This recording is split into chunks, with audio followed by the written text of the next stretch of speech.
I don't even know who Megatron is. You'd be surprised who don't know who Megatron is. Oh, well, no, I mean, It's crazy. Like, people are losing recipes. They don't know who the cool people are. losing recipes? Yeah, like they're Is that a thing? losing recipes, or you don't know what's current. Oh, or what's been done before. Losing recipes. Yeah. I don't know if I So, can say like, that. When your grandma makes a pie a certain way, but nobody bothers to learn. So that's literally losing Recipes. But Yeah. you could also, like, it's just culture that dies off. Gotcha. All right. So yeah, just basically make sure that you're pointing to the mic, because otherwise it's really directional. So if I like talk over here, know, right? it's really not going to do a whole lot. Okay. But other than that, I think we're good. Alrighty. Yeah. Do you know what most of these are? Metropolitan E90. Just look real quick. I'm sorry. Okay. I'm sorry. You know too much. This isn't going to be fun. You'll be like, yeah, I know all those, bro. I've been here a year. Oh. All right. Cool. All right. Well, we're recording, so we can just go. All right. If you're ready. Let's do this. I'm ready. All right.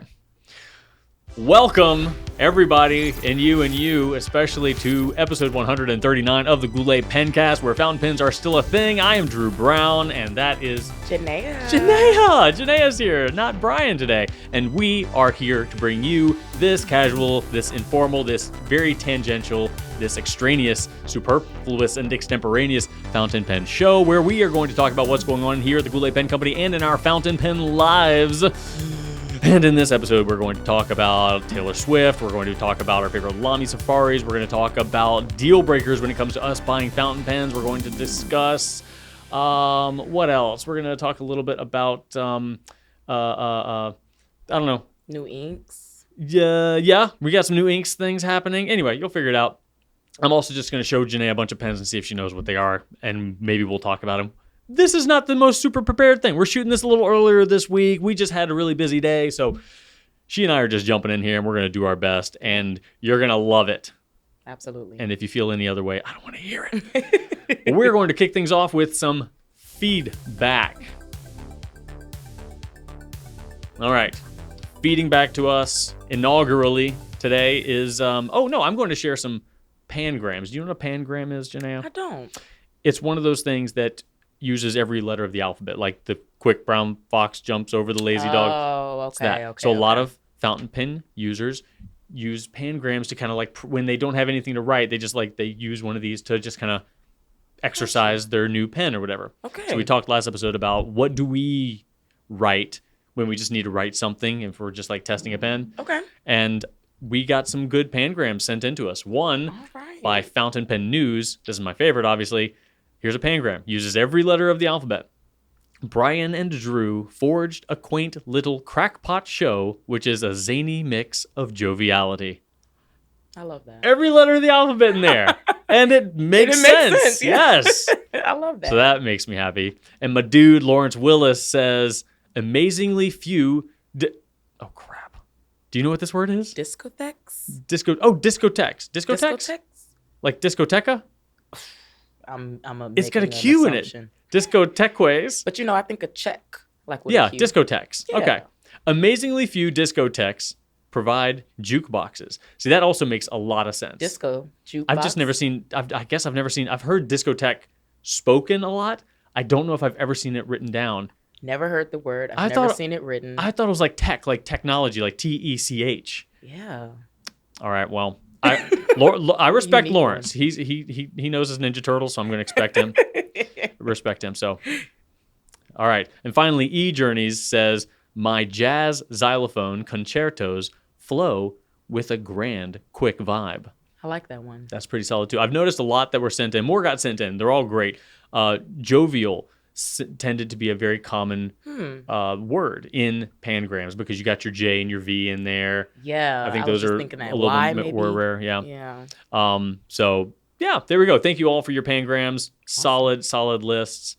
Do you have anything when you have like you've just got a pen, you want to doodle around with it? What do you normally write? What's your default? You just do squiggles? I do lorem ipsum. Do you really?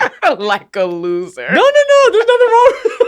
There's nothing wrong with that. I don't know. Maybe it's because I did so much copywriting that Oh, it's so easy that's for me to right. just write that. Mm. But I don't have anything fun. So now here- I'm like, I need to. Here's a question.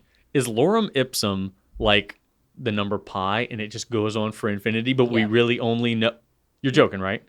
If you go online and you're like, I just need some copy to fill my newsletter in really quickly, it goes on and on and on. How much of lorem ipsum do you know, Janéa?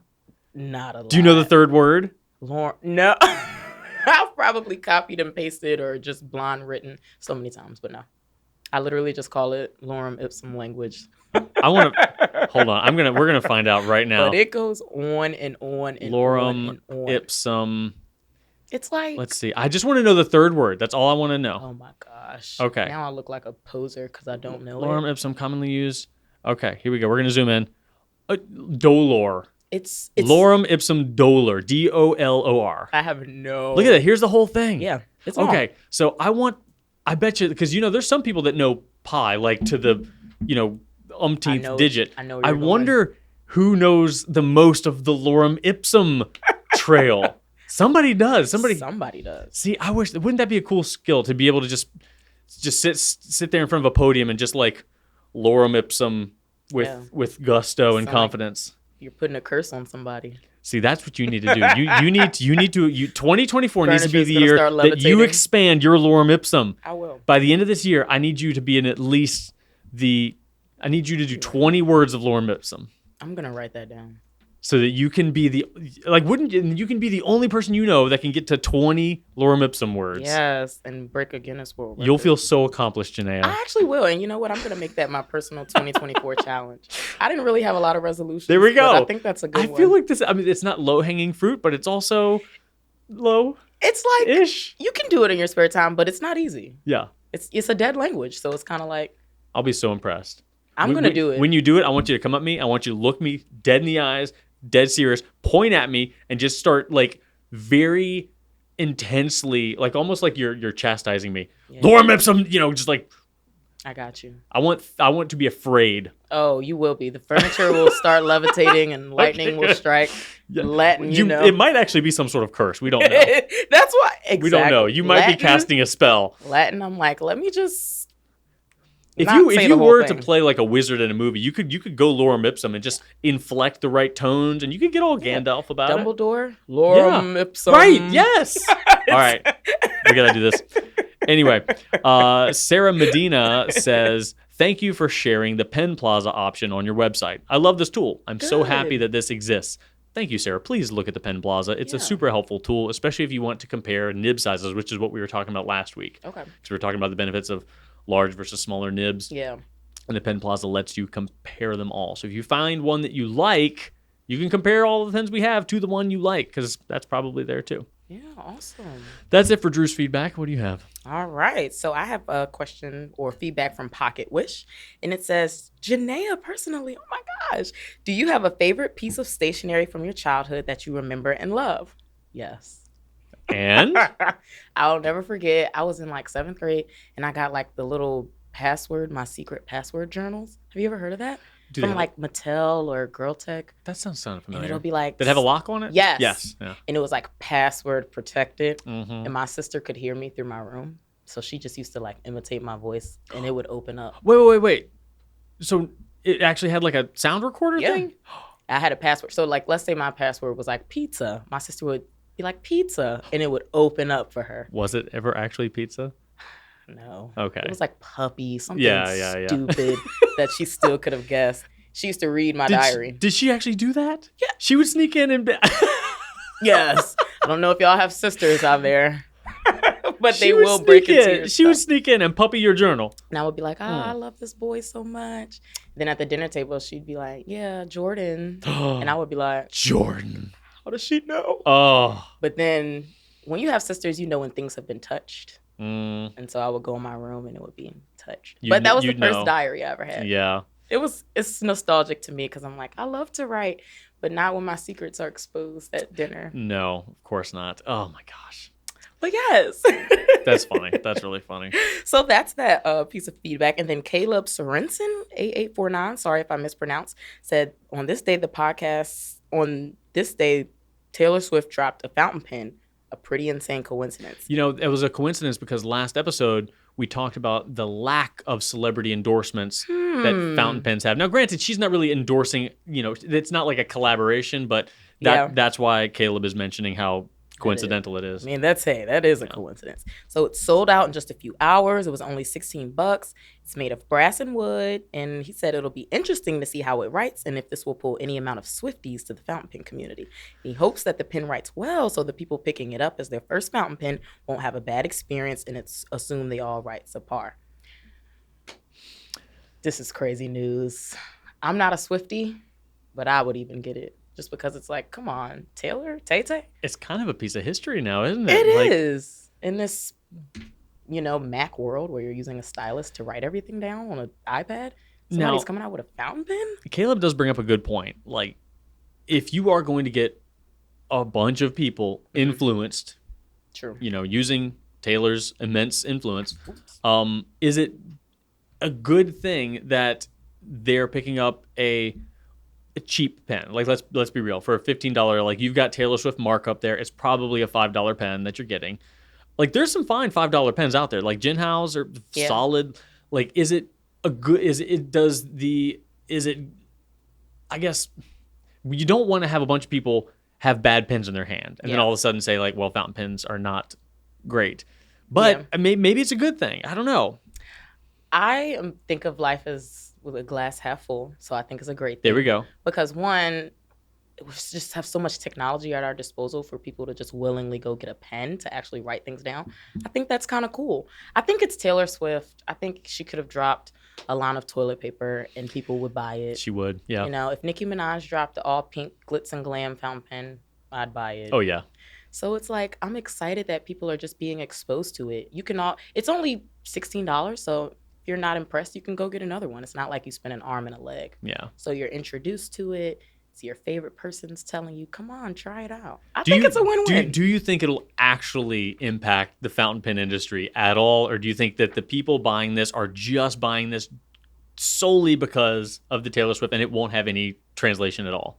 I think it's half and half. I think people are just getting it because it's Taylor, of course. But I also think that she's a writer. Like, she prides herself in being a writer. And so people relate to that. And, you know, they might pick up the habit. Like, let me write down my feelings. Let me write a song like Taylor. I don't know. I just think it's an opportunity for people to get excited about it. And if they don't, they don't. But if they do, thank you, Taylor. I guess we'll see. If it restocks, I think that you have a company card, right? Yes. Okay. Okay. I'm no Swiftie, but I will be getting that pen. Okay. We'll keep an eye out. If that thing restocks, I think it's valid that the company purchase one of these for research purposes. I need it. Yes. Okay. All right. Research. That's a good word. Yes. Well, market analysis, right? Precisely. Okay. Come on. All right. We are going to move on to some new stuff. Janéa. Yes. Tell us about some new stuff. All right. So we have 10 new inks from the 2023 Diamond Purple Edition ink pen calendar. So they're 50 milliliter bottles for about $17, and they come in 10 shades, of course: Merry and Bright, Razor Glass, Tranquility, Bah Humbug, Astral, Glacier, Velvet Emerald, Moonbeam, Nightfall, and Masquerade. So we didn't choose to carry all of them like we did in years past, but if there's anyone you think we should consider, please let us know. And if you're like, oh my gosh, I can't choose, I took a look-see, and my personal favorites are Moonbeam and Tranquility. I like a bunch of them. They're all pretty nice. Yeah. I was surprised at Masquerade because that's one of the ones that doesn't have any particular fun property, but it's a really funky color. Yeah. It's like not pretty, but it's also just so unique. So I'm like, do I like this? I think I do. Yeah. I don't know. Stands out. It's different. Like I can't look at Masquerade and be like, oh yeah, that's like that other color. Right. So in that regard, I'm excited about it. But also I don't think it looks pretty. So I don't know. Yeah. I don't know. I like food that isn't pretty. Hey. So that's fine. I ain't mad at that. Still take a bite of like pretty much every casserole. Yeah. Is ugly. But yeah. Well, there we go. All right. And so to continue on the ink train, we have Ferris Wheel Press Valiant Blue, and it's like a nice cerulean blue with some duochrome green and gold shimmer, and it's Janéa approved. I love it. It's a Fairy Tales ink, so yes. I don't think there's been a Fairy Tales ink that has not been It hasn't. up the I Janéa love fairy alley. tales. If I'm looking for a specific color with a little pizzazz, that's the line I always go to. You know what? Someone asked me recently if there's any good way to kind of distinguish what color it is after it's out of the box, because the bottle itself doesn't say the name of the Yeah. ink. Mhm. You've got a sticker on the bottom that has like, this one might say, VB or Valiant Blue, but once Got that you. sticker falls off, it's kind of like, Yeah, it is hard to tell. yeah. Yeah. So we need to find out some sort of hack to let people know about to keep their fairy tales straight. I know. I know. Alrighty. Well, you probably already know this if you've been following the internet, but Sailor came out with a new pen called the Tuzu, which is the common pronunciation. I believe that officially it's short for something that sounds a little bit more like Sudzu, but I'm not going to be able to continuously say that because I don't want to pause every time I have to like melt my brain thinking about the way to say Right. that. So we are probably going to end up calling it Tuzu, but actually, no, here, just know we're in Virginia, so we're making a compromise already by not calling it Tuzu. I know, so right? You should be grateful. So the Sailor Tuzu is called technically the Tuzu Adjust, which means it has an adjustable grip section. It is angled kind of like a LAMY Safari so that it is promoting a proper handhold, so you can actually unscrew a portion of the grip section, rotate it to your liking at 10-degree increments, position it however you'd like, try a bunch of different ways. It's really supposed to be customizable to your particular grip. It is $39.50, which is extraordinarily low for Sailor. It has been engineered entirely around this pen, basically meaning it's not taking a nib from an already existing pen or any other parts from an already existing Sailor pen. It is a big effort from Sailor to enter the entry-level market, and this is how they're doing it. And they're doing it with a black, a gray, a mint green, a red, and a navy version of the Tuzu. More to come probably. I believe the red and the navy are limited in nature, so we'll see those transition out. But the mint green, I think, is kind of their flagship color. They're really using that to kind of theme the whole vibe around. So it's a big step for Sailor. They're investing heavily in this project, and it's been getting a lot of buzz online. Brian did a very comprehensive video on it that you can see here, if I remember to tag it properly when I upload the Pencast. Otherwise, you can find it on our YouTube channel. But if you want to know more, that's where to go. Also, I think at this point, I will have done a What's New video, so there's that too. Anyway, more Sailors coming down the pipeline. We've got 2 new Pro Gears. This is the full-size Pro Gear, not the Slim, in Roppongi Gold and Ginza Silver. Essentially the same black Pro Gear with metal hardware, including the grip section. One in gold, the Roppongi, and one in silver, the Ginza. Both are $360. And they started kind of messing around with the metal grip sections when they introduced the chess pens, like the 90 E4 and the Soul of Chess. I think they were pretty well received, so they're bringing some more steel, metal grip section pens into the market, and you have them here too. So if you want them, they're there, $360. And then finally, the Delta Duna came out with a new color. This is in a matte black. At $156, the Delta Duna is a made-in-Italy pen at a really low price point considering the fact that it does have an internal piston filler. This one, in fact, also has a number 6 rose gold plated, not gold, it is a steel nib, but it is rose gold nib made in Germany by Jovo. So Italian pen, German nib, internal piston filler, $156. So it's a fun little pen. Yeah. Check it out. That is it for the new stuff. Next up, we've got a few company updates. All right. If you haven't already noticed, Brian is out this week. That's why Janéa is jumping in to save the day.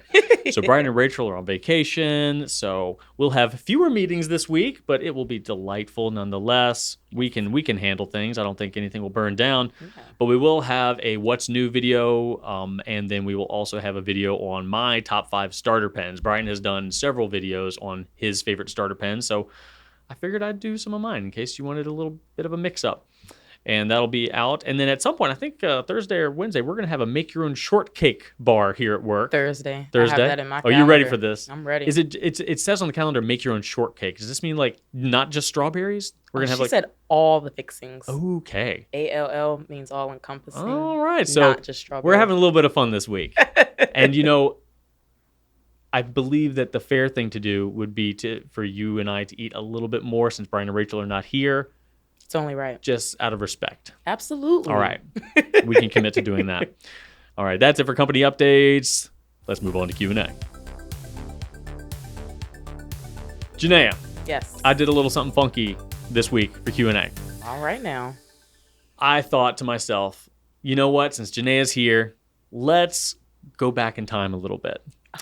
And I thought to myself, what was the first time we ever asked for questions for the Pencast? And it happened to be March 10th, 2021. Brian got on Instagram stories and said, hey, do you have any questions, people, for Drew and I to answer in video form? He didn't say anything about the Pencast because we didn't have the name. We thought we were going to do a new show, but that was it. He basically just said, give us some questions. We're going to answer them in video form. It later did become the Pencast. But at the time, the people who replied had no idea. So I wanted to kind of, A, shout out some people who have, jumped in right there at the beginning. Okay. And B, allow you to join in some questions that were around from Pencast 001. Okay. So maybe we answered some of these in the first episode. Maybe we didn't. I don't really know. But to start off, we're going to do a lightning round where you are going to yap at me about some mostly inconsequential, possibly irrelevant, time-sensitive questions from 2021 that I will be able to answer very, very quickly because we're in the future now. Okay. So you can go ahead and lay them on me. All right. Here we go. So Tam to Plan asks, will there be a restock of the Twisby Iris? Let's see. Yes. There will be. The Twisby Iris VAC 700 will be available ongoing. Absolutely. Well, Marcelo Lamero asks, will the Q&A come back anytime soon? Well, Marcelo, I will tell you right now, the Q&A will be back, but Brian's Q&A will be no longer. What we're going to do is we're going to roll that Q&A in to another video series where we're also rolling in the old Right Now video series. We're going to combine it into a thing called the Pencast. Amazing. All right. Fiddle Twist asks, is Platinum going to release an improved Curidas? And it seems to have so many problems. Oh, Fiddle Twist. Yes, the Platinum Curidas did kind of launch a little rough, but they're going to fix it. They're going to fix it. It's going to be nice. People are going to like it again, and all will be well. Thanks for sticking in there. Fiddle Twist is still with us commenting, by the way. I think we answered one of her questions last week. Awesome. All right. Impactful Adam asks, post-coronavirus, will there be a massive release of new pens and inks due to the reopening? Yes, there will be. During coronavirus, we definitely had a lull in new releases. But you know what? I'm going to predict that as soon as things are back to the new normal, there will be a ton of new products. And I will predict that we will have been visited by all of our vendors and distributors in very close succession to each other so that they could tell us all the cool things they have coming out. I just have a feeling. Yeah. One regular Rush asked, a bit specific, but is the LAMY Studio LX Black going out of production anytime soon? Let me think. At least by mid-2024, it will still be available. Yes. And last up, this is Brian Martinez as Pilot Custom 743. Ever coming to the U.S.? Easier to clean than the 823. Oh, the Custom 743. Wouldn't that be great? That pen has been available in Japan for so long. If only we could get that in the U.S. Hey, guess what? 2024. Hang tight. It'll be here. Woo! Boom. I am a soothsayer, a prognosticator. You are so funny, Drew. Here we go. Look at me telling the future. So if you have any more questions for Drew for 4 years from now, go ahead and leave them, and I'll come back to them later. All right. I've got a question for you, Janéa, if you're ready. I am. All right. But we're just going to say Joy is asking a question here. A simple one. What's your favorite fountain pen at the moment? And again, this is also a question from March 2021. Oh, awesome. awesome. It's the Twisby Eco and Glow Green. I just love this pen. It's right there. I have it right here. I'm not lying. It just can hold so much ink, and I always am writing. It's like my workhorse of my collection. I look at all the pens, and I'm like, which has ink and which can write right now without any weirdness. So it's like a reliability thing you're attracted to there. Absolutely. Yeah. Perfect. I can see how much ink. I just love that pen. I just can't. So I cannot tell what color is in there. Do you bother matching that at all? No. I mean, it's once you get to a certain darkness of ink, it all looks black. Exactly. So if I'm not mistaken, sorry, let me write this down really quick. Unless it's like an orange or something, you can't really tell. I want to say this is Witch by Starlight. Witch by something light. I could be telling the story. Starlight's the darker one, so that's probably Starlight, not Moonlight. Okay. It's something. Is it definitely shimmery though? Yeah. Yes. I'm sorry. I should. Yes. Why did I? I don't think I've put anything other than shimmer in my pens. Ever? Maybe my first week. And then Adrian was like, we have a whole library of stuff. And you're like, what a mistake that was. I was like, if they think anything normal is going on here. That is so funny. OMG. Anything else? I've also been using the Sailor Coral dip pen. Oh, yeah. For like my ink samples and making different videos for you guys. Sometimes I really love the Mag 600 from Magna Carta, but it can take longer to clean. And so if I'm trying to switch inks really quickly using that dip pen, you just swirl it around some water and boom. I noticed that too, because I've cleaned that pen you're talking about. Yeah. And the ebonite feed is great for writing, but it does kind of soak up ink a little bit. Yeah. And you do have to spend a little bit more time getting the ink out of there. Yeah. So I love that pen. I'll always use that pen. But if I'm like trying to get a bunch of inks at once to show you guys, the dip pen is just so much easier to use. And it has great line variation. So I get the same kind of effect. So, yeah. For me, right now, I've been in a bit of a lull with my own pens. Yeah. Because I've shot a couple very ink-centric videos back to back where I was required to ink up a bunch of pens. Right. And so I actually have been using those pens a lot. I mean, like half of them are my pens. You know, I'll clean Brian's pens and return him ASAP, but my own pens I'll kind of like, leave for a little while. So I'm kind of just writing with those. So they're not like the ones I chose to write with or the ones I needed to write with. But when I did the shading inks video, and I mentioned this a while ago, I used a lot of LAMY 1.5s, mostly in the All-Stars. And I've continued to use those. I have not wanted to put them down. And I used them for so long when I first started with fountain pens, like 13 years ago. And I guess because they're just kind of unassuming and you don't get excited about more and more All-Stars. Like some of them speak to you, but Yeah. But just having to pick them up to show shading reminded me that the 1.5 LAMY nib is so much fun to write with. And I really love those pens. So I need to make sure that just from a writing standpoint, I keep going back to those because I'm always delighted when I do that. So right now, my favorite is probably my black purple All-Star with Iroshizuku Yamabudo. All right. I love that. That's what I'm really going at right now. Amazing. Yep. All right. Question 3. So Mullinswood asked, I have terrible handwriting, but have been wanting a fountain pen. What do you recommend? Well, I was really excited to answer this one. I don't know if we answered this one back in episode 0 of the brand new show, which is what we called the first episode of the Pencast before we knew it was going to be called the Pencast. But I want to answer it now because Mullins would please do not ever hesitate to buy a fountain pen based on what your handwriting is. Your handwriting is what it is. Whether or not you want it to improve, okay, whatever. But fountain pens, I have heard so many people say, "Oh, I would love to write it with a fountain pen, but my handwriting's not good enough." Yeah. There's no such thing as not being good enough for a fountain pen.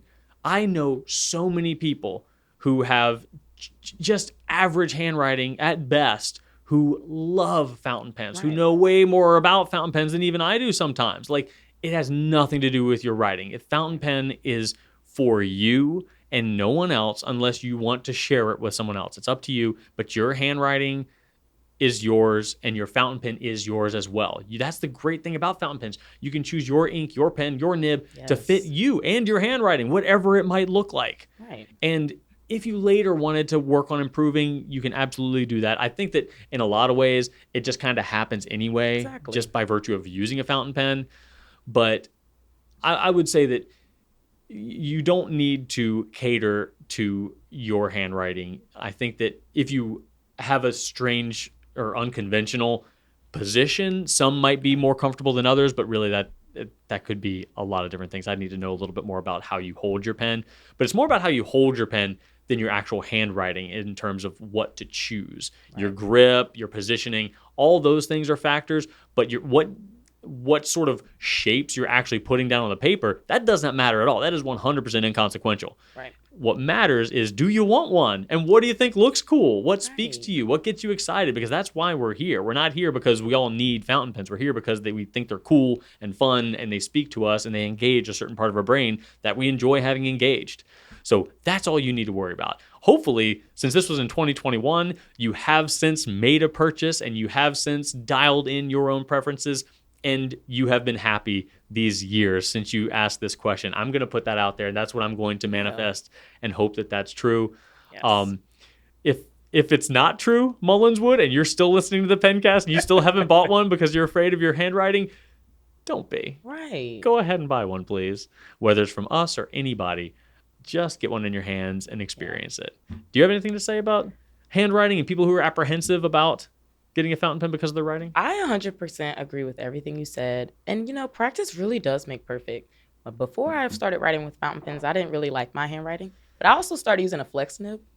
So when you get those little line variations, it looks fancier. You can play it off. But, practice really does make perfect. But handwriting is handwriting. As long as it's legible, then you got your point across. So 100%. And again, you're writing for you. Exactly. You're not writing for anybody else. And it just, you get to choose what you take away from this. If what you want to take away from it is improved handwriting, then that certainly is an avenue that you can pursue. Right. Personally, I have not in 13 years said I'm going to make a concentrated effort to make my handwriting better. Right. A few tweaks here and there. I've been like, well, I hate the way that looks. Let me change that. But not a big, overarching goal of improvement. I've just been writing because it's fun to use a fountain pen. Right. And that's really all you need. Now, if you are in need of some help in choosing, you can email us at info@gouletpens.com. You can DM us on Instagram. You can call us. Reach out to us in any way, and we can help you. Honestly, you can comment on this YouTube video, and you'll probably get a couple people in the comments giving you some suggestions. So there's definitely a number of ways you can help dial in your preferences. But step one, honestly, if you have no idea where to begin, buy a Varsity, a Preppy, or a Kakuno, and you'll probably be happy. You'll at least have a good idea as to whether or not you want to continue to explore or not. But definitely don't let your handwriting or what you perceive as an opinion about your handwriting, because what you think is bad might not be bad at all. Right. So don't let that stand in the way of having fun with the fountain pen, because you might not even care about your handwriting once you have something in your hands that just makes it fun to write. Exactly. Well said. Yeah. All right. Got a question for you. Okay. This is the fourth question today. I'm ready. We're kind of rolling. T. Moselle is asking, what are some pen deal breakers for you guys? So I'm guessing just things that would make us not purchase one, or things that would make us not want to write with one. Mm-hmm. You got some opinions, I hope? I do. Okay. I don't like pens that are too skinny. All right. Because when I hold them, sometimes my nail will stab my palm. Ow! I know. And nails over skinny pens. Have you ever done actual pointy nails, or are they all flat? Back in college, I used to have nails so sharp that it would cut fabric. What? On purpose? Yes. You wanted them to be sharp? I love the stiletto point, the claws. That's what I called them. And then my sister had a baby, and I was watching her baby, and I nicked her. And I felt so guilty that I could cut a baby with my nails. My sister was like, the baby's okay. But I was like, no, this is entirely too sharp, because if I get you in your eye, that's not as excusable Yeah. as a little cut. So Yeah. after that, I was like, my claws days are over. Yeah. But All yeah, right. too skinny, I don't like that. And I don't like when they're too lightweight because I fiddle with them. So if it's too light, it'll across the room. Mm-hmm. Yep. So, and then finally, I don't like extra fine nibs. Can't write with it. I don't like the scratchiness. You might as well put those same stiletto nails on the chalkboard. So just like Goldilocks, it has to be just right. It has to be perfect weight, perfect height, width, and it has to have a medium or a broad nib, period. Is there such thing as too heavy for you? No. No? Yeah. I feel like most of what I've seen you write with are on the larger side. Yeah. They're like, the Mag 600 is a bigger pen. Yep. The Benus are not small. Nope. I would say the Eco's on the smaller side. To me, this is smaller, but it's still not. It has small. a little bit more weight than a LAMY Safari, and that's why I tend to skew to the Eco a little more, even though I like both pens. Mm-hmm. And then I've been loving showing off the Waldmans. They're just so dense. Those are beefy. They look classy. Yeah. They're thick. I don't know. The heavier it is, the more I feel like, ooh, it's like a precious metal. I'm rich. There's something there, and I go back and forth with that because I do think that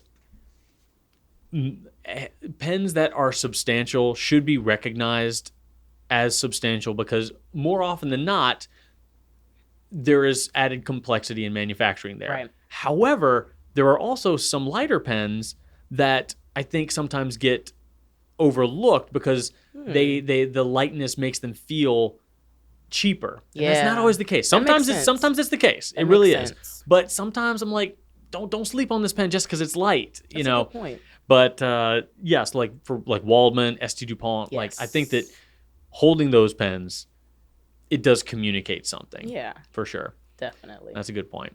What about you? I don't mind larger pens. Okay. I don't. So with Waldman, unfortunately, I think we're in different camps. Okay. Because I don't like cold pens. It's like stainless steel. It is, so. And like I don't need them to be like cozy. And granted, like it's not like plastic is warm. It's not. But, I know what you mean. But that highly polished metal. Yeah. If it's just cold, I don't want to reach for it. I'm like, I know what that's going to feel like, and I don't want it right now. I'm not opposed to it. If someone said, hey, Drew, here's a Waldman. Are you going to ever write with this? I'm like, yeah, of course I'm going to write with it. It's a freaking Waldman.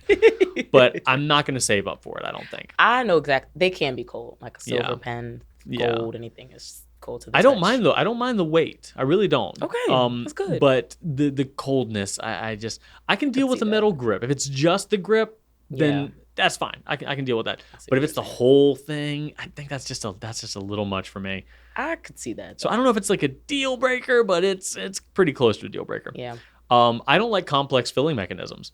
I love being able to talk about complex filling mechanisms because as someone who sells fountain pens for a living, I appreciate a fountain pen that makes it easy for me to tell our customers and our audience why it costs what it costs. Right. And a lot of the times filling mechanisms can do that. I can say, okay, well, this is a expensive fountain pen, but hey, here's what goes into it. And I can actually communicate the value rather than just saying, well, it's a fancy brand and you're paying fancy brand prices. Like, I don't know.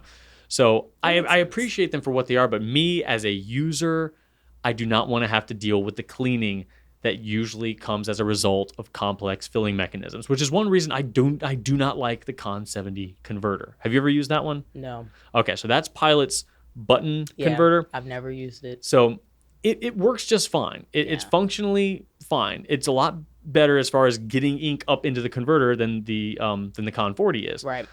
But so it holds way more. But there's a steel rod, a hollow steel rod in there, and then there's a circular metal cylinder and a rubber little plunger stopper thing. Yeah. And all these nooks and crannies ink can get into. True. And you can clean it out as hard as you can. If you hit the button a bunch of times, do that, there's still spritz in there. Right. And I just drives me nuts. That's valid. I can't deal with it. So that's a valid point. It's just too complex. It doesn't need to be complex. I would rather have a smaller ink capacity or just fill a cartridge with ink than have to deal with cleaning that. I hate cleaning pens. Okay. I hate it. And then I'm going to say draggy nibs. So Here's my thing. I don't mind scratchy nibs. Like, now granted, when I'm talking about scratchy, scratchy nibs are like defective. That's when like one tine is screwed up and it's like digging up paper. I'm not talking about that. I'm talking about a very sharp nib. Yeah. I don't mind that. You don't like very sharp nibs, right? No. Okay. See, I don't mind that. I'm totally fine with that. But what I don't like is a nib that feels like it's like dragging across something soggy. Like it's just a drag, like something that isn't like, I don't need it to be super smooth. I just don't want it to be draggy. It makes me think of like when I was a kid, we had these workbooks in like elementary school that were a type of paper that was like, it was probably recycled, but it was like workbook paper that it wasn't bright white. It was kind of like a grayish. I know exactly. You know what I'm talking about? Yeah, it felt so cheap. Very cheap, a little slick, like almost a little shiny. And pencils on that thing always just drag. I know exactly what you mean. And some pencils too, there would be the pencils that you would get that are nice and crispy, and then the pencils that you would get that were kind of like shiny. And a shiny, crappy pencil on that workbook, like that feeling was so, even as a kid, I'm like, oh, this sucks. Oh, this is so bad. And like every time I get a nib that just like, I just have to pull across the page, not because it's sharp, but because it's just sluggish. I get immediately taken back to those workbooks, and I'm just like, I don't blame you. Just a whole lot of So that is a deal breaker. Like I get it. The other things, I'm like, that's fine. I can deal with a complex filling mechanism. I can deal with a cold pen. That's fine. Whatever. It's only cold as long as it gets warmer the more you write with it. Right. But draggy nibs, I will drop it, walk away. I wouldn't blame you. Upsets me. Yeah. I'm sure there's probably more, but I can't think of any. Generally, I can adapt myself to the pen pretty well. But those are the big ones that I first thought about. But yeah, I'm sure. Do you have any? Because that actually could be a good video. It is a good video. If we have more content. So I don't know. If y'all have any fountain pen deal breakers for you, stuff that just totally shuts you down hard and considering a fountain pen, we'd love to know. Yes. So, all right. Finish us off, Janéa. Here we go. So Michael Knott 96 asked, what's your favorite LAMY Safari colors? Mine is petrol. There's a lot of LAMY Safari colors out there. There are. So I'm going to look at our blog to find out all of the special edition histories that we have. Yes. So if y'all want to follow along, you can go to gouletpencompany.com and then go to blogs and guides and then click special edition history. In there we have the special edition history of the Pilot Vanishing Point, the TWSBI Eco, a couple others, and then the LAMY Safari. So I will say that none of the newer ones, straight up, none of the newer ones. I think you're going to have to go back to 2018 to find where my favorites begin, because I do like the all black Safari. It's kind of like the charcoal, but just straight black. I love that texture. So I do like the all black Safari.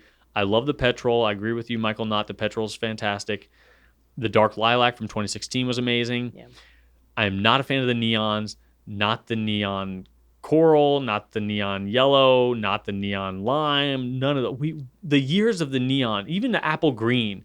Oh, just like that one's cute. It's fine. That one was okay, but then it just got like neon. Like 3 years in a row. They just needed to stop. Like I remember when Rachel realized that dark lilac was coming out. Yeah, we were so sick of the neon. She's like, I know what it's gonna be. I can't tell anybody because she was very secretive. But I knew. I'm like, Rachel loves purple. Like it's probably a purple. Oh, nice. And it was. Sleek. So dark lilac, obviously that exploded. The aquamarine is nice. That is nice. This one I think was the first pen I ever bought Shannon. Oh, and awesome. Does she still use it? Okay, it's okay. No, I sold it. She left it under her car seat for like a year. Aww. And then we finally found it. I'm like, honey, I'm gonna go ahead and just kind of take this back. She's like, yeah, no, I don't want that. She does not like fountain pens at all. Oh. No, she won't even use. She does not even like Retro 51. She's like, this is too wet. She uses. I mean, Does it, She Janéa? preferred more of a pencil. She prefers a straight up ballpoint. Come on. Thank you. Yes. We got to get you on the winning team. Straight up ball. No. Now I will say she wrote with one of these that I had, and she was like, actually no, this is okay, but generally she's just a straight up ballpoint person, and it's just. I don't know. She doesn't. Well, she's never liked wet pens, even like like an ink ball or something like that. She's never liked the overly wet pens. But as far as my favorite Safari goes, I don't know if it's going to be a special edition. Honestly, it might be. It might be the charcoal. It's so classic. It looks so good. I like the black, but I do like the charcoal better than the black. Yeah. So honestly, it's going to be between the charcoal or the dark lilac. I know that the dark lilac is going to be a very common answer for a lot of people, I think. Yeah. But I'll say for the regular editions, it's the LAMY charcoal, and for the special editions, it's the dark lilac. I think I'm picking like the two most obviously popular ones of both series, but it is what it is. That's how I feel. So okay. What about you? I actually differ greatly. Please, you like the apple? I like light rose. Oh, okay, okay, light rose. I love that pen. Let me look at that one. It's one of my first pens I ever got.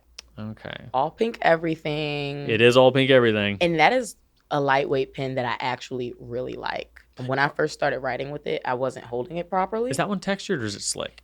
I think it was a part of the Delights. Is that ring a bell? Glossy. Okay, yeah, sorry. But so it is glossy. It was lightweight, but it helped me actually hold it right without ink getting all down the side of my hand. Mm-hmm. And I just think that LAMY nibs rock. I have a medium nib on that. And I love wet writing pens. Get all that ink out there. A LAMY medium solid. Yes. Absolutely love that pen. And I like Cherry Blossom. The pink pen, it just came out. The summer 2024 color. Yep. I love the pink. I'm a pink fanatic. And hold on. Cherry Blossom. Uh-huh. Oh, yeah, that's not on here yet. I need to update it. Is that you? That's me. Oh! Nice. But it's a beautiful shade of pink, and it's like a bright red, clip, grip. It's cute. It reminds me of Kirby from Nintendo Kirby. It is Kirby colors. That's a pretty good one. I like that one. I'll give you that one. That is a really good pink. But also, all right, you got some pink there. You got some pink there. Yeah. You got. Oh wait, no more pink. Okay, never. Oh, the pink. Yeah. I mean, there's enough. I was pink. just telling people that I have a lot of pink Safaris and All Stars. So I have vibrant pink. You know what? I have the vibrant pink All Star as well. Okay. I love that pen. That's a beautiful pen. It really is. Love that pen. I have the rose gold, if I'm not mistaken. That is an LX. Yes. So pretty much the same thing, but slight differences. I love pink. So anything in pink, I like. You don't wear a lot of pink. I don't. And it's crazy because pink is just not super professional. It can be like Elle Woods, but they looked at her crazy in the movie. See, I have one pink shirt. Okay. But I'm a pink human, so it makes me look extra weird. It makes me look like bonus pink. Like I'm already pink. Like my pink shirt makes me look like extra pink. But I'm considering another pink shirt. Yes, you should. Well, my other pink shirt was free. It has whales on it. It looks a little Vineyard Vinesy, which I don't really dig. But anyway, have you ever seen Back to the Future? Any of them? Yes. So in the third Back to the Future, which is the least popular one, he wore this like really cheesy, gaudy cowboy shirt. Yeah. Before he went back to the cowboy days, because it's all he could find. It was very inauthentic, but it was bright pink. Okay. Had like two like nuclear like atom sort of symbols here. And I found a shirt like that, but it's short sleeve. Nice. I'm this close to buying it. Get it. But it is pink. It is pink. Hot pink will just stun. It'll bring out your eyes. All right. Well, you just told me it's not professional, so I guess I can't. But I'm break the stigma. I just don't buy a lot of pink because it's not a lot of pink in Ann Taylor or H&M. It's like you kind of have to go out of your way. But pink nails, pink accessories, all my jewelry's pink. We go into Loft. which is different. Loft is good, but I'm short, so a lot of those stores. Oh no, same. My wife, yes, she is short. she goes in there all the time, walks out with nothing, absolutely nothing, except a frown. Facts. because either she doesn't want anything. She's like, okay, I got money, let's go shopping. Yes. I don't want anything, or she goes in, I can't afford anything, but I want everything. I felt that, and that's I felt that. It just sucks. It's like, come on, justice for short girls. Yeah. We want our pants tailored too. Yeah. All right. Well, that's it for me. You good? Yes. Okay. Well, that does it. We are going way too fast. I'm so sorry for everybody that's used to longer, more drawn out stuff. We're going to move on to our very, very non-planned pen spotlight portion of today. So, pen spotlight. Woo! Woo!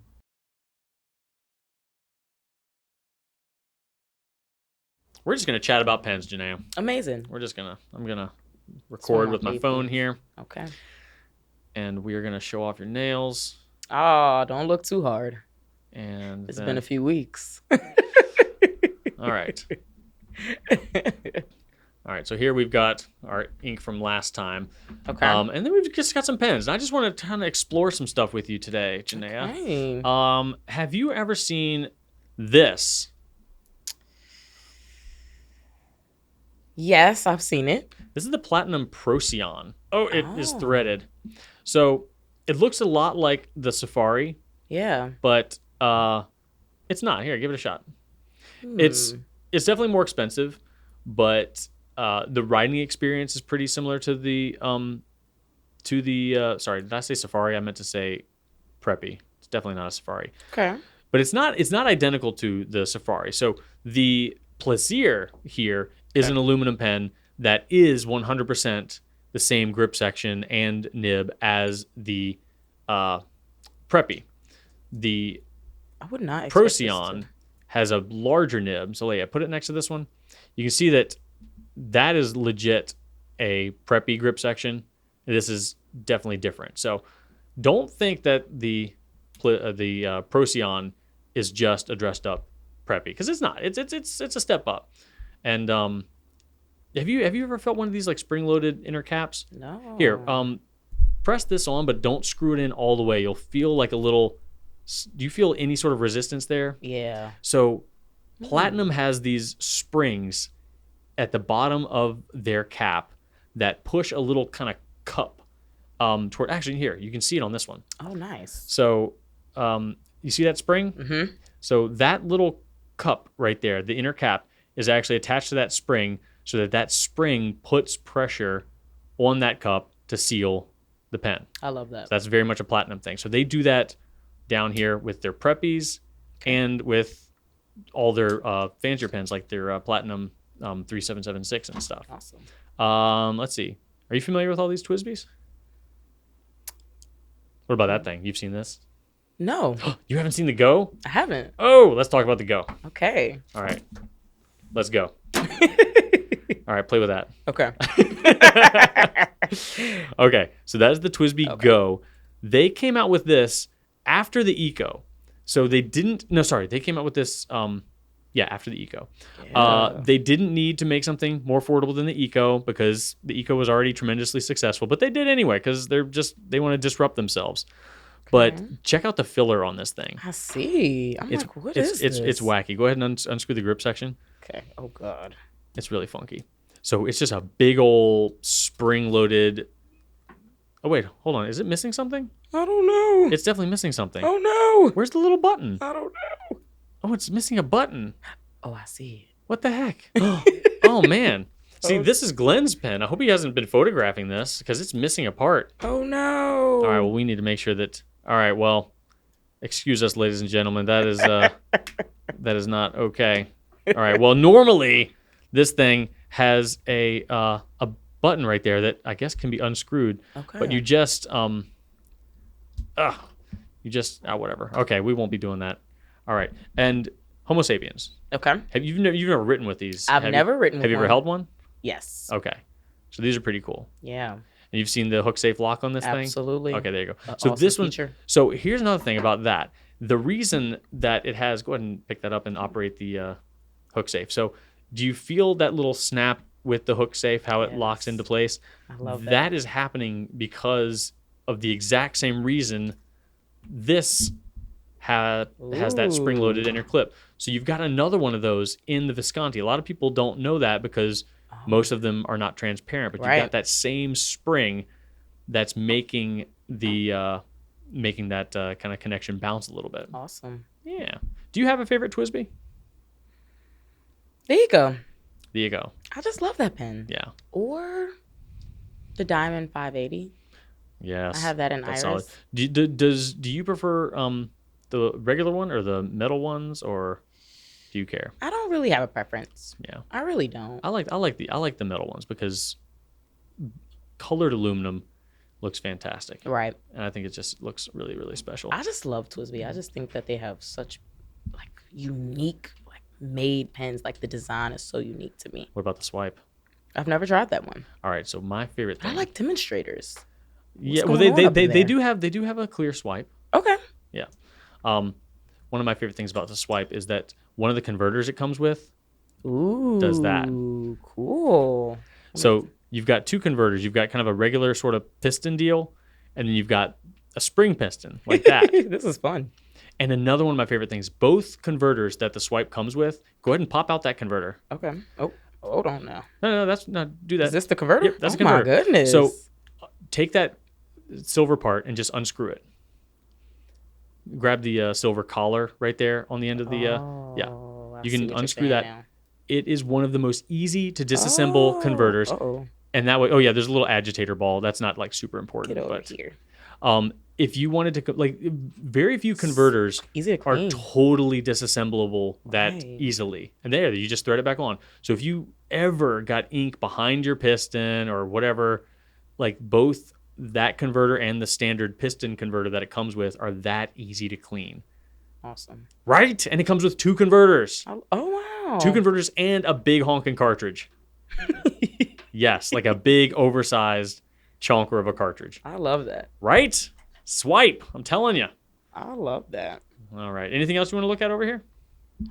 I think I'm familiar with everything else. What an awesome collection. Yeah, these are all like just Glenn's photo pens. I love that. Yeah. Well, all right. That was so cool. We didn't have anything planned, but sometimes, I mean, Janéa's just been here for a year, and we've got like, 1,000 billion different SKUs here at the company, so we're only going to be able to cover so much. But I'm going to keep this one out because Glenn does not need to be photographing this decapitated Go. Now, the Go hasn't been selling like super, super well. Because, oh God. It's pretty cool though. It is I've neat. never seen that. A lot of people really do love it. I'm putting on the cap. What in the world? I wonder why people. It's just kind of gimmicky, and it's also very kind of plasticky looking and a little juvenile looking. Yeah. But I also think it gets overlooked, and it's also super affordable. I think it's like I think it is under $20. Oh wow. Yeah. It's fun. It's affordable. Yeah. What more do you want? I think actually I know, right? All right. So that was awesome. Yeah, it is helpful because sometimes I'm like, of course you see LAMY 2000 all the time. All the time. Bronze Age Homo sapiens from Visconti, but I don't really get to see other more subtle models, if that's the right word, or models that aren't as popular. Well, sometimes we don't talk about models that are super popular either. Like some models just sell themselves. True indeed. Like the Vanishing Point. Like we don't need to promote that pen a lot because it just goes. But also most people know about that one, so we don't need to spend a ton of time about it. But if there's a pen that you guys would like for us to focus on a little bit more that you think gets overlooked, we can certainly do that as well. Yeah. All right, well, that is it for the Random Pen Spotlight this week. We can now move on to what's happening. So, I had a exhausting weekend. Okay. So Friday, we had a mental health half day. Yes. So I went camping with my son. So Adam here and Katie kind of organized an unofficial office-ish camping trip. Not really office, but they were like, hey, we've got this place reserved. If you want to put a tent there, you can. Fun. So I had a tent. And I've been wanting to allow Archer the opportunity to do some outdoorsy stuff. He's not a very outdoorsy kid. Yeah. I'm not a very outdoorsy adult. So I'm like, let's seize this opportunity and see what we can do. I've tried to make it as comfortable for him as possible because I had a very negative experience with camping in my childhood. Just every time we went, it was not comfortable. And then I went camping a couple times with the Boy Scouts, and it was just absolutely miserable. Yeah. I hated the Boy Scouts. It was an absolutely traumatic period of my life. No. Oh, they were terrible. With Scouts, it's like it really just depends on who's leading the troop or whatever. You can get the nicest, most inspirational father figures, or you can get just dirtbags of humanity, and I got dirtbags of humanity. Oh, sorry. So that's all right. It just left me with a bad taste in my mouth. So I wanted to make sure that he had a pleasant experience. So I made sure to bring an air mattress for him. I brought a little fan that we could plug in because we did have power at the campsite that you could kind of plug into. So a fan to kind of keep the noise regulated so that he could sleep well. It was pleasant. It was a 3-tent campsite, kind of shared. So we cooked marshmallows and hot dogs by the fire, and the tent was more or less comfortable. It was warm during the day, but cool at night. So honestly, pretty darn perfect. Yay. The fan worked. He slept great after he went to sleep. And we did go to bed early because after it got dark, it was kind of nothing to do. Right. I had the second worst night of my life. Like, there was only one other night that was more unpleasant. That was when he had like some sort of stomach bug, and he was literally getting sick like every 30 minutes. This was a couple years ago. But other than that, this was the worst. I can only imagine. I forgot my pillow. No. And I wasn't on an air mattress. I had one little single air mattress that he got to sleep on, and I have this like camping pad, this like self-inflating camping pad that I laid on. I forgot my pillow, so I put a beach towel in the sleeping bag like sack and tried to lay on that.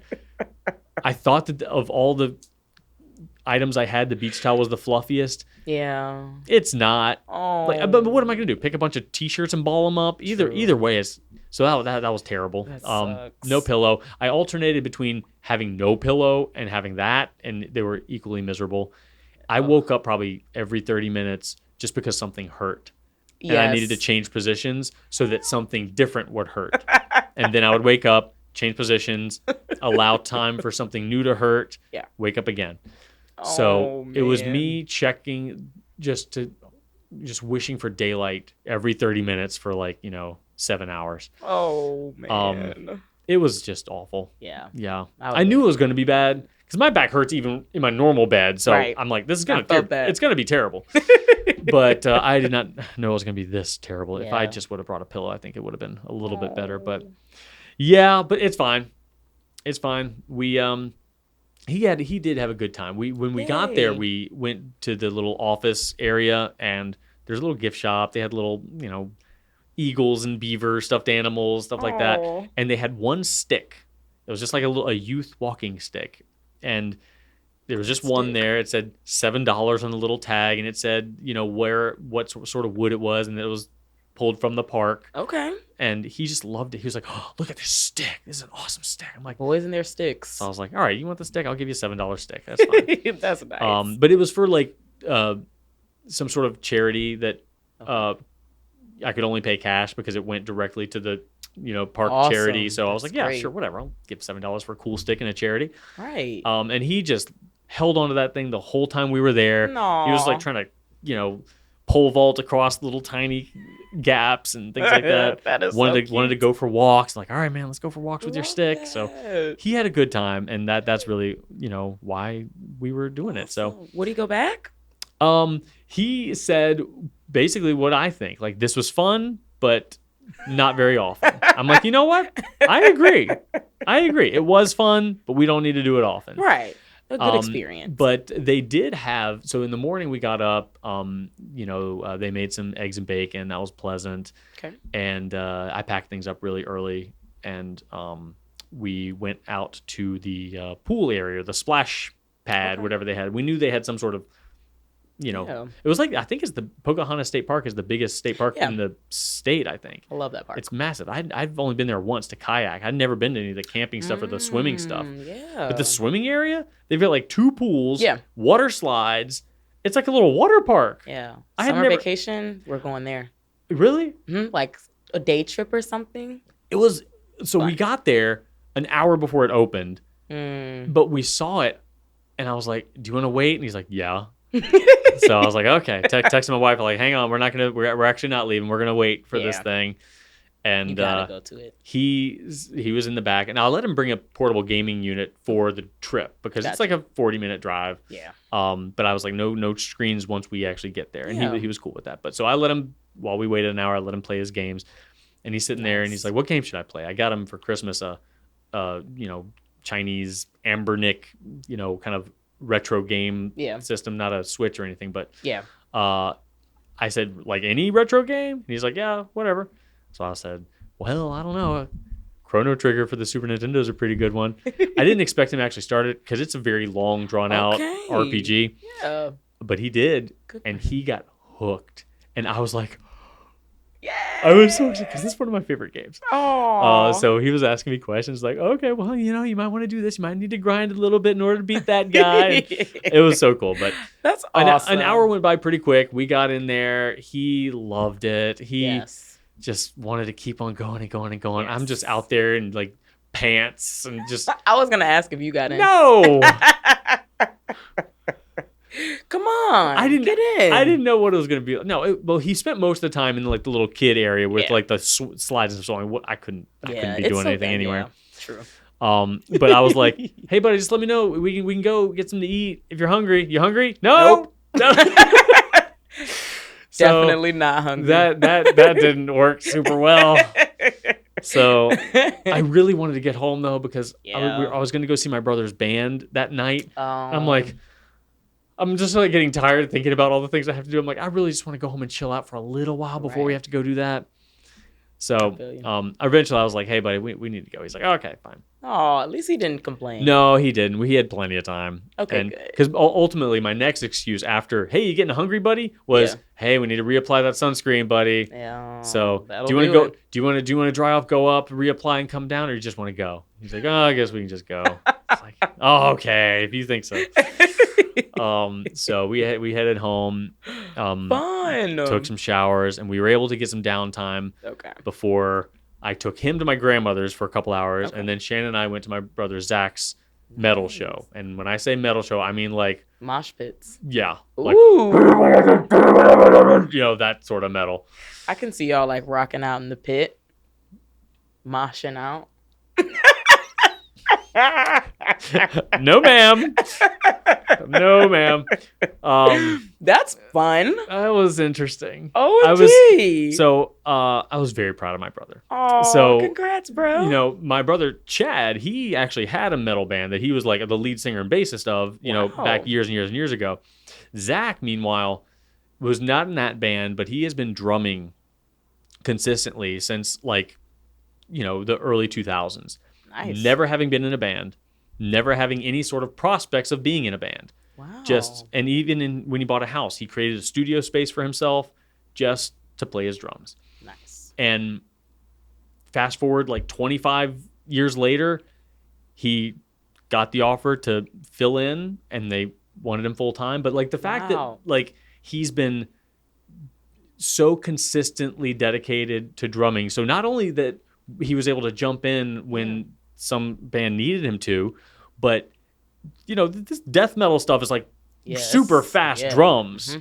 So I was just so proud of him. Just, I don't have that sort of dedication. If I knew how to play an instrument, I would be playing stuff I think sounds cool. Right. In no way searching to challenge myself or to hone my skills or to be at a level that I could do something professionally at something. Like, no, of course, why would I do that? Yeah. I would just be doing stuff I think sounds cool. So for people to just continuously, for their own sake, strive to achieve something greater with practice and dedication, like, I don't have that. I really am impressed by it when I do see it in other people. So that was cool to see him. We were super proud. And it started at 7.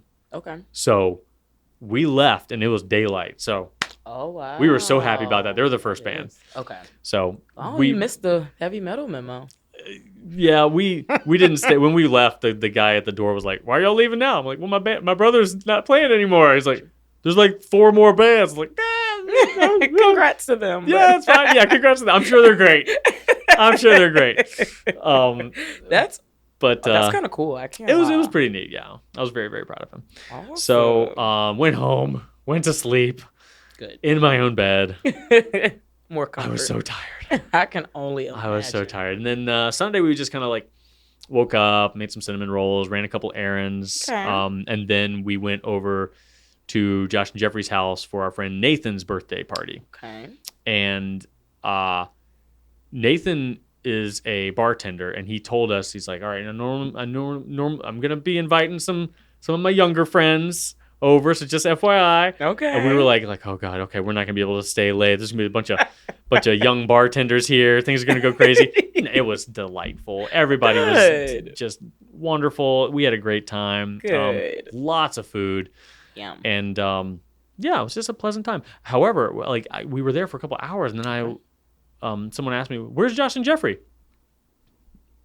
They were not there the whole time. Owners? Yeah, they were not there. They went to go see Beetlejuice. Oh yeah, I was like, come to town. So I'm like, they got a nice house, but can you imagine just being like, yeah, you use the house for a party? Like, I don't know. God, you gotta be very trusting to your friends, but I couldn't do it. No. Does that say something about you or your friends? It says something about me. Okay. I'm crazy and I don't believe I need to be there. I have to have control. Yeah. So anyway, that was good. And then awesome. while I was there, I organized a Father's Day event for my dad and my brothers this coming weekend. Okay. We're gonna go hatchet throwing. Fun. I haven't done that before. Have you? No, but I've almost signed up for it, but we chose Beat the Bomb instead. You chose the what? Beat the bomb. Like you have to solve riddles so you don't get exploded. I thought that the bomb wasn't explode. I thought that was like a phrase that I wasn't aware of. But no, it sounds like one. Okay, so it's like an escape room sort of thing? Yeah, except instead of just losing and just going home, a bomb explodes and it's like either paint or confetti. Wait, a literal? Hmm? And you put on little suits so the paint won't get on you. It's fun. That sounds nerve-wracking. It is. And then you see where your friends fold and what their strengths and weaknesses are. What are your strengths and weaknesses? I think well under pressure. Oh, really? So when something's going down, I'm like, okay, this is what we have to do. But I don't listen to outside direction easily. Are you super competitive? Yes. Yes. Okay. Yes, unfortunately. Is your sister too? Yes. Oh. The whole family is. It's bad. Oh my. We've had plenty of family falling out. Oh my. Over Mario Kart. Over Mario Kart? Oh, unfortunately. That is so funny. Who do you play as in Mario Kart? Princess, not Peach, Daisy. Oh yeah. Or what's the little mushroom? Toad. Yeah. He's so cute. Toad's good.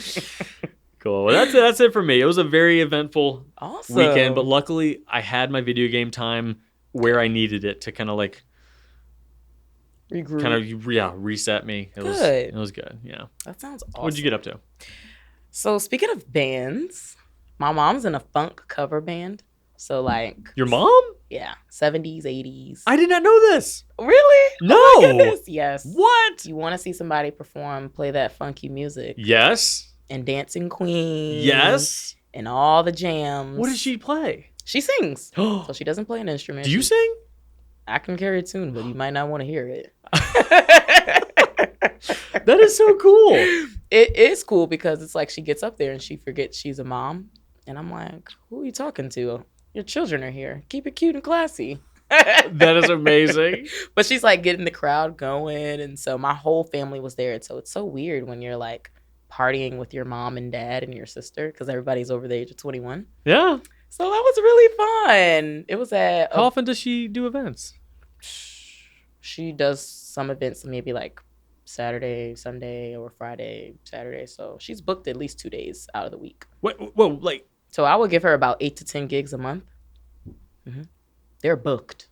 They They do weddings, like community events. Oh my Bars, gosh. parties, yes. They are booked and busy. She has no time for me anymore. Oh my gosh. So like how do you decide when to go? Because you can't go to all of these things. I decide to go when she's playing at a venue that I would go to. So like over the weekend she went to this bowling alley that me and my friends kind of go to. So I was like, easy enough. Oh yeah. I'll just slide right through. You went bowling too then? Nah, I didn't go bowling. It was just the live music is so fun, the drinks are reasonable. Everybody's dancing. It's a good vibe. Everybody's not standing off to a corner. My mom won't let you. Sometimes the coolest guys stand in corners. My mom would be like, get out that corner right now. You right there in the run. space shirt. I would run. Put me on the spot. Oh my God. I would run because I would be in the corner. If someone paid attention to me, I was just like, I'd be going. That's her specialty. She's like, you in the space shirt, get over here and dance. Come on. That happened at the metal show. Really? The guys were like, come on, get up front. And I just there was a column. So I just went, I was like, no. I'm here to listen to the drummer. Leave me alone. Don't notice me, please. Yeah, it's, those type of places, people rely heavily on a drink. I know. I want them to feel good that they've got the audience participation. Not me. She's competitive too, so in her head, she's like, I'm not doing good enough. Nobody's up. Everybody's sitting down. They don't care. Well, it was the same thing with us. It was a 7. That people aren't ready to act crazy at 7. Exactly. She was going till midnight. Young kids, people my age, were just up dancing to music their parents played. Because that's pretty much the music they cover. That's cool. So it was fun. I was dancing with my dad. He's so awkward. Bless his heart. Dancing with my sister. We just had a great time. It was a great family bonding moment that wasn't, so conventional. We'd never, ever done anything like that before. How long has she been singing? For years. And this is just the first time everything just kind of came together like this? This is the first time everyone showed up of age at the same location. My sister was always like, "Oh, we'll keep it cute since you're here," right. But everybody, it was just fun. It just felt like I was out with my friends, except it was my mommy and daddy. That's so wild. Yeah, I mean, we all reached that point where we kind of we're all kind of it's weird adults together, and it is so weird. It's weird because you're still like, "Mom, Dad, don't look at me," and then they walk up like, "You want a shot?" Yeah, I'm like, sure, Dad. So it was really fun. And then I went to another concert the next day. I went to see Bryson Tiller at the Doswell After Hours concert venue. The only thing I know about Doswell is there's King's Dominion. That's what I thought too, but it's, I guess, where they host the state fair. Oh. Yeah. Okay, I have been there. Yeah, and I didn't realize. Like Meadowlands something? Yeah, okay. Yes, actually. Yeah. I've gone there for the state fair, and then at Christmas they have like a drive-through thing. Like light show? Yeah. I know exactly what you're talking about. Yeah. They had an event there, and it was really fun at first. But I didn't realize that I was getting old until that event. Because the teens came out. You're lucky Glenn's not around here because he doesn't let you say that. He would roll his eyes at me. Yeah, he didn't let you say that around him. But we all have our moments where we're like, oh my God, I'm not 18 anymore. Right. And we got there, and I guess it's a venue where once you drop your children off, you're like, stay here, don't go anywhere. We'll be back at X time to pick you up. And it's summertime, school's out, so all these teens started pouring in by the hundreds. And teens aren't like, excuse me, is this spot taken? They're like, throw your stuff out the way, step on your blankets, throw their drinks on the floor, goofing off on TikTok. And I was like, oh my gosh. I'm irritated. Oh, yeah. Welcome. I was like, welcome. Why are these kids out like this? It's 10 o'clock at night. And that's when I was like, oh my gosh. Why am I thinking like this? I literally was like, do y'all want to move back? Because we were really up close. You've entered trying to get a good seat. Yeah, you've officially entered the get off my lawn era. Literally. Congratulations. We were the only ones with lawn chairs. So it was go. 3 lawn chairs Now we're and then talking. A mob of teens surrounding us. I was like, you know what? Maybe we can't push to the front. We've all anymore. been there because I'm sure you and I have both, I'm sure, in our younger years, been to concerts where there was the lawn chair people and we were not lawn chair people. Nope. But now, yeah, let me get there early, get my spot, bring my chair. Yes. I need my koozie to hold my drink so it stays cold. It makes sense now. It all makes sense now. I was like, do y'all want to move backwards? And then you have that one friend that can't let go of the past. They're like, no, come on. We got good seats. Come on. Oh, yeah. And you're like miserable. Oh, yeah. So, And that person's going to be there for quite a while. bless her heart. Oh, there was a guy at my brother's show there was one guy there, old dude. Yeah. But I'm like, dude, that man has been here for many a moon. And many a moon he will remain. Yes. And you know what? Hats off to him. He was happy. Young at heart people, I'm in awe of them because I'm like, I'm not young at heart anymore. I'm like, get off my lawn, like you said. Where are your parents? Yep. Run me their numbers. I'm gonna call them and let them know. You triggered me when you said step on blanket like that. You have a nice. And you get there early because you're responsible. It makes me think like when you got your towel out at the beach and someone walks too close to you and just kicks sand, like, it's a freaking beach. Thank you. Why are you that close to me? If you are walking near enough me that you can kick sand onto my towel, exactly. That is just flagrant. Oh, you would have lost your top. It was bad. I mean, all the grown people got there, maybe 2 hours before the show, get some food, maybe get, a drink or two. We're sitting there, and then it wasn't until like 30 minutes before the show, all these kids just started bum rushing to the front. Whippersnappers. And then a DJ comes on right before, and at first they're playing, generational tunes, and then they switch to like Gen Alpha music. And they just started jumping. I don't even know what that is. Names I've never heard in my life. And you're like, come on, I'm still hip. I'm still young. And then now you're like, no, I'm not. Gen Alpha. Oh like Sabrina Carpenter. Have you heard of that? She was in a Disney show. I'm like, I don't even know what show that is. Oh, man. So it's like all these new ladies and rappers and singers. I'm like, I don't know them anymore. I tell you, before the metal band went on, and then after the metal band went on, they were playing like 80s stuff. So I was like, oh, Quiet Riot. There we go. I was like, can y'all wait? Because they're playing Quiet Riot, and then they played some Bon Jovi. I'm like, okay, cool. Okay. When the band's not playing, this sounds great. Exactly. Amazing. Just the random house tunes. But yeah, they didn't know all the old bops. Oh, man. Like stuff that everyone knows, like Rihanna, Umbrella. Like, I know that. Yeah, it was a hit. Because I saw Tom Holland do his dance, which was amazing. It was. He killed it. But it's like you have somebody that was born that year that's like 15 now. They don't know that song. And that's when it hit me like, oh no. Rihanna still sounds new to me. She says she retired. Can you believe that? Now there's new people that I've never heard of a day in my life. That's how it goes. But yeah, live music is my favorite, so that was fun. And then after getting stomped on by kids, Sunday I did nothing. I rewatched a show on from HBO called Insecure with Issa Rae. I don't know if you know who that is. No. She's a comedian. She's funny. And I watched that show as a kid, like in 2016. Like I was a teenager. But you're just watching a show. You don't have any bills. I mean, you don't have any real life situations. HBO's pretty much always good. Exactly. I watched it now as an adult, and everything in the show is still relevant 8 years later. I mean, to the T. I'm like, are they watching my life? But it's just so crazy how you like something, and then you can come back a long time later and still like it. I love that. Sometimes that doesn't work, though. Sometimes you go back and... Sometimes I'm afraid to go back because I don't want to not like it. I want it to, but it's like when you take that risk and you realize it's still good. It's like, it's even just, still got it. Yeah. It's nice to know. Exactly. It was so good. It just, I'm like, yes, I needed this show. Like, I'm not the only one going through some of these things. It was just really nice.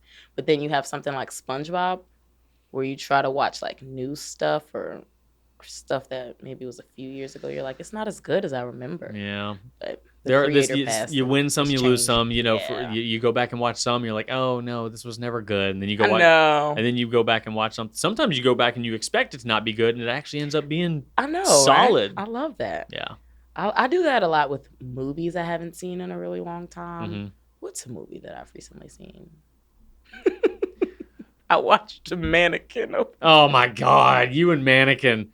You watched it this weekend? Yes. Why? I just was at my There are friend's house so doing many other nothing. movies to watch. Mannequin is so good to me. It's like the perfect rom-com. It's I don't wanna- silly. It's cute. I don't want to take it from you, Janéa, but as far as I asked her one time what her favorite 80s movie was, and she very quickly said, "Oh, Mannequin." Such a good movie. It was just so cute and fun. It's everybody's dreams being locked in a mall. I don't want to take that from you. I don't. I'm glad you like Mannequin. But to watch it as frequently as you do and omit other fantastic 80s movies. I know. There are other jewels out there within that decade of amazingness. I believe you. Princess Bride. I love that movie. Princess Bride's good. It doesn't top Mannequin, though. It has some iconic lines. Oh my god! But Mannequin, no, I will say I don't have a ton of nostalgia for Princess Bride. It's great. Really? Not a ton, no. Like it never really. I didn't see it until like middle school, I think. So I didn't really like grow up with it. But then again, I saw Goonies kind of late too, and I love that. I love Goonies. Yeah, Goonies is magnificent. Yeah. But yeah, Princess Bride's solid. I don't like seek it out to rewatch it as much as a lot of people do. That makes sense. I'll watch Goonies, all day long. I could watch Goonies a lot. Yeah. All right. You know what? We're still cool then. You watch Mannequin as much as you want, girl. I watch Goonies and Mannequin probably equal amount. Okay. I like Goonies, but that was one of my dad's favorite movies. Oh yeah. Yeah, it's a winner. It is. It's a great movie, great soundtrack. Cyndi Lauper. So good. Yeah. Oh yeah. I heard the intro, the dun dun dun dun yes. dun dun dun dun dun dun dun. When you did that for the yeah, I did it for the scavenger hunt. But I heard that in like a car commercial or something recently, and I was like, wait a second. It was not used in the context at all. I'm like, they were just using it as like a serious song. I'm like, whoa, hold on. That's the intro to that's when like Data is cupping himself to a barrel, and Chunk is getting pink milkshake on the glass, and please, like I'm envisioning a series here, and this is not this commercial. OMG! Yeah, I don't remember what commercial it was for. Now but it was something I'm curious. Really, yeah, for like cutlery or something. Yeah, it was something random. Yeah. But I'm like, okay, I'll buy this. I don't blame you. Goonies. Cool. What else you got going on? Honestly, that's about it. Yeah. Holding things down here. All right. Gonna work with what did you do with your mental health half day? Anything unique? I actually got some things done that should have made my mental health better. House I got stuff? an oil change. Oh, yeah. Okay. That makes me feel better. My engine won't blow. Yeah. I got a passport. So I'm going out of the country over the summertime. Cruise? Yes. Yeah, that's right. Usually you can cruise without a passport because you're leaving out of U.S. waters, but sometimes it's easier to not tote your birth certificate around. So just get that passport. My friend's in Paris, and she invited me up there. And I found a cheap flight, and I would have had free lodging, but I didn't have my passport. And I was like, that will be the last time that ever happens to me. Because it's like $500 flight. It's Good rare. call. Yeah. And I missed it during Paris Fashion Week.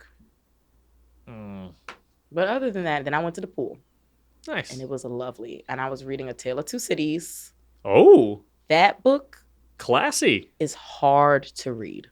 I never read it. I read there was one summer where my grandmother, just being the best lady she ever is, we spent summers with my grandmother, and she bought these little abridged versions of classical novels. That's nice. Like Monte Cristo, Robinson Crusoe, Great Expectations, and Tale of Two Cities. Yeah. So I read that version. Okay.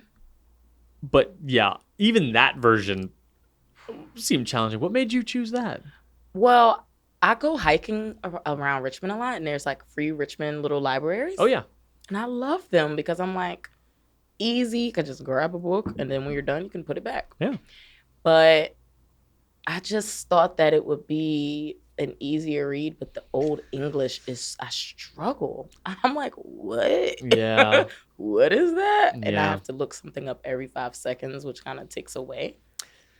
But I don't mind that because it's some things I'm like, maybe I should know what that is. What was a word that popped up? It was something crazy. Or it was a passenger is approaching up the hill with the mail. It was just so old English, and I didn't know what the heck they were talking about. Oh, that's Charles Dickens. Yeah. I did not know that. classic. You know, everybody's like, you have to read it. It's a great story about the French Revolution. Mm-hmm. And from what I can comprehend, it's really like riveting. I was enjoying it, but a lot of the times I'm having to really infer what some of that stuff means and put it into context. But it's crazy. They're like robbing each other and pillaging and Well, you can watch the 1980 movie starring Chris Sarandon. Okay. He was in Princess Bride. Yeah. And I think so. and Kenneth Moore and I don't know Barry who that one is. Morse and Peter Cushing. He was a bad guy on Star Wars. Okay. Yeah, I don't know. Yeah. I don't know how good that's gonna be. Maybe stick with the book. It's the book is descriptive. It's just descriptive in another language. And you're trying to read that like just by the pool? Yeah. All right. And it was intense. I was like, book touching my nose. People were like, "Are you okay?" I was like, "Yeah." Yeah, I was trying to read in the car while Archer was playing Chrono Trigger. Yeah. And he had the volume up, and I was just like, I'm trying to read. It's and hard. I'm just, it's hard. But then I thought, okay, Drew, you can either tell him to turn the volume down or you can stop reading. And I just thought to myself, Chrono Trigger's got a pretty good soundtrack. So I closed my book. I just sat there, just listened. I'm Just like, vibed out, you know. Yeah, that's what I did. I'm like, this sounds great. That's kind of cool. Your kids playing what you used to play. I know. I'm trying not to because with him, you That's can't so tell, cool. you can't say, hey, I bet you're going to like this. Because then he just won't like it. That's how I am. So I'm just like, I'm keeping my distance. If he asks me a question, I'm there to answer. But I'm hanging back. I love that. It's like let's just let it happen, Drew. Just let it happen. Oh, the pride must have been radiating. He probably won't stick with it, but either way, it's cool. Hey, him clicking it and playing it and taking your advice. Just any kid from his generation that can stick with something as drawn out as that and like not expect it to auto save every 5 seconds. Right, find a save point. The fact that he can stick with it, I'm like, okay, I've got some faith. Yeah, some kids, bless their hearts, they are just so used to a certain stimuli. Yeah, that's a great word. But that's really awesome. I think y'all are doing a great job with him. Thanks. We're trying. He's a good one. He seems cool. He is. I'd hang out with him on the playground. He is. I wish he would talk more to adults. He is very, very, very reserved around grown-ups. Gotcha. And I don't need him to converse. I just want him to say hello, goodbye, thank you. Just be courteous. He just shuts down around other adults, and I just don't want him to. I just want people to know that he's polite, and he just needs to work on the greeting, and saying goodbye and saying thank you, like just the basics, and maybe not the one-word answers when people are like, hey, how's school? Like I know it gets tired because every adult asks the same stuff. You like in the summer? Like yes. So having fun. I was like, I get it, but like just anything other than just yes. Just say yes. It's been fun. Like a whole sentence. That's all I asked. Like something with three or more words. Yeah. Just give me something. But he's still kind of young. Yeah, but like some kids his age are just like won't shut up. That was me. Yeah, well, that was my wife. Like Shannon, she'll always say like me at that age. And granted, he's his own guy. Yeah. I just want to make sure that he's just cordial. That's all we need. Oh, he will. He has great examples. You and Shannon are so sweet. Well, thanks.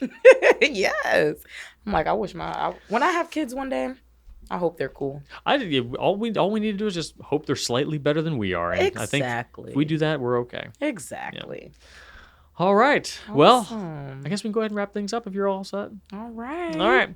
So wrapping things up, I want to thank you all for watching. Please like, comment, subscribe, all the things that people on YouTube tell you to do. You can still do that with us.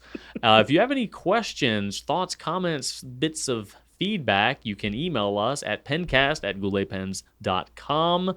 And, obviously drop in a comment in the video here. We'll continue doing our thing. If you continue doing your thing, thank you so much for choosing to spend some of your time with us. We notice it and we appreciate it every single day we're here. You allow us to do the thing that we love, and we have a great time doing it. So we appreciate you being a part of that for us. I will leave you with one fun fact that I was very, very aggressively given yesterday by my son. Okay. we were talking about flightless birds, like penguins, and I said, what else is a flightless bird? And we mentioned the kiwi. And then I said something about turkey, and Archer was like, no, they can fly. I was like, really? Turkeys can fly? Oh my god! And he's like, yeah. Domestic turkeys, no, but wild turkeys, yeah. and then Shannon was like, wait, really? Like fly, or do you mean just kind of like flutter up into the tree? And he just like, no, they can fly. Like he was just adamant. Yeah, I'm thinking like a flutter. No, so I was like, okay, homie's very serious about this. So I looked it up. Wild turkeys are indeed capable of flight, and speedy flight at that. They can run up to 25 miles an hour, and they can fly up to 55 miles per hour. Oh my goodness, a wild turkey? A wild turkey, 55. Like North American? I guess. Because I grew up with wild turkey in my backyard, and I never seen them fly. I don't know. Imagine them like running full speed at your house flying. 55 miles per hour. Like that is a fast turkey. I see how things happened. The domestic ones, Archer says, are too fat to fly. But okay, that makes sense. That makes sense. But yeah.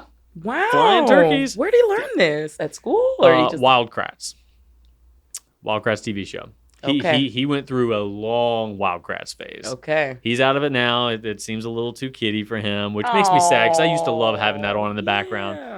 Feels very educational, but he apparently retained it all. So that's awesome. There you go, turkeys, flying turkeys. Well, I'll know to steer clear during the holiday season. When I wanted to look, I looked this up right before we did this, just because I wanted some like actual numbers. Right. And they showed me a picture of a flying turkey, and it was surprisingly streamlined. Like wow. That's not like because I can't. Turkeys are always just like a ball to right, me. Exactly. So I couldn't visualize that shape flying. But the picture I saw, I'm like, no, that thing was kind of, it looked surprisingly aerodynamic. I don't know. I'm going to have to look that up. Yeah. So there you go. All right. There's your turkeys. In fact, now happens to be the turkey hammock zone. So turkeys abound, every folks. All right. That's it. Thank you so much for writing, waiting, watching, right on. Yes.